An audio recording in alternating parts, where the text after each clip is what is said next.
ትርሲትን ሰው ቀጥሮ ያስገደላት ራሱ ሚኪያስ ነው። ምን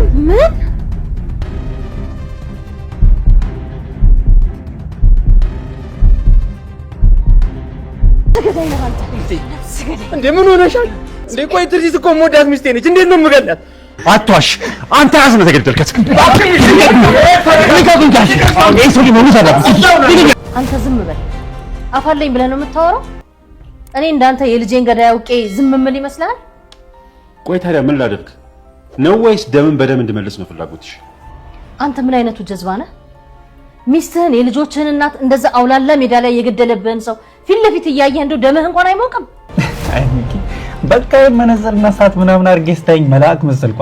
ባከሰው ነኝ። አንተ ደደብ ያማል እንዴ? እኔ እዚህ ተጨንቄ አንተ ስለ ሰዓትና መነጽር ትቀባጥርኛለህ? ምን ላድርግ በእናትህ በጣም ስለወደድኩት እኮ ነው።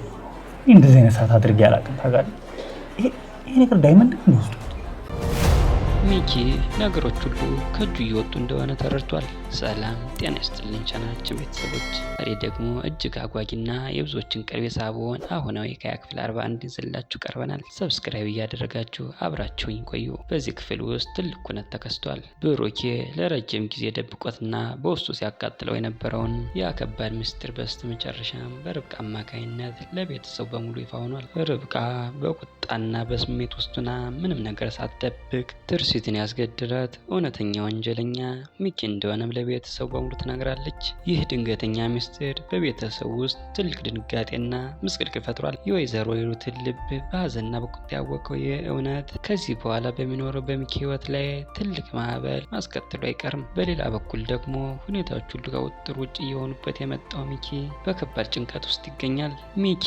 ነገሮች ሁሉ ከእጁ እየወጡ እንደሆነ ተረድቷል። ከዚህ በኋላ ማንም አምኜ የምቀርበው ሰው የለኝም ሲል የውስጡን የመረበሽ ስሜት ሲገልጽ ይታያል። ሴራው እየተወሳሰበ የሄደው እዚህ ጋር ነው። ከሚኪ ጋር ጥቅጥቅ ያለ ግንኙነት የነበረው ኮማንደሩ አሁን ላይ ነገሮቹ መጥፎ አቅጣጫ መያዛቸውን ተረድቷል። ኮማንደሩም ሚኪን አስጠንቅቆታል። ከዚህ በኋላ እንዲህ በግልጽ ቶሎ መገናኘት የለብንም፣ ትኩረት እንስባለን ብሎታል። ነገር ግን ከዚህ መድረክ በስተጀርባ ሌላ ትልቅ ምክንያት አለ። ኮማንደሩ በራሱ መንገድ ባደረገው ማጣራትና ባየው ሁኔታ ትርሲትን ያስገደላት ራሱ ሚኪ እንደሆነ መጠርጠር ጀምሯል። ይህ ጥርጣሬ በሁለቱ መካከል የነበረው ምስጢር ወደ አዲስ ጋር ቀይሮታል። ርብቃ ምርጫና አሳውቀኝ ብላ በብሩኬ ላይ ሌላ ጭንቀት ደረባበታለች። በዚህ ሰዓት ስለሱ ማሰብ እንደማይችል ቢነግራትም ልጅቱ ግን ወይ እኔን ወይ ሌሊት ምረጥ ብላ እያስጨነቀችው ነው። በስተመጨረሻም ከሌሊት ጋር አልገናኝም ብሏታል። ግን ደግሞ ርብቃ ምርጫው እንዳልሆነች ነግሯታል። ወይዘሮ ሂሩት አሁን ካለው አደገኛ ሁኔታ በመነሳት ከብሩኬ ጎን መቆምና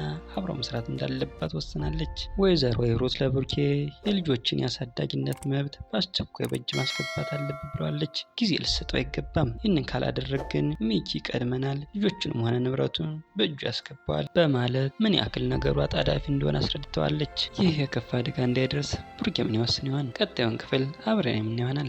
ቪዲዮ ከተመቻችሁ ላይክ፣ ለቻናላችን አዲስ ከሆናችሁ ሰብስክራይብ በማድረግ የደወል ምልክቷን መንካታችሁ እንዳትረሱ። እስከ ቀጣዩ ክፍል መልካም ጊዜ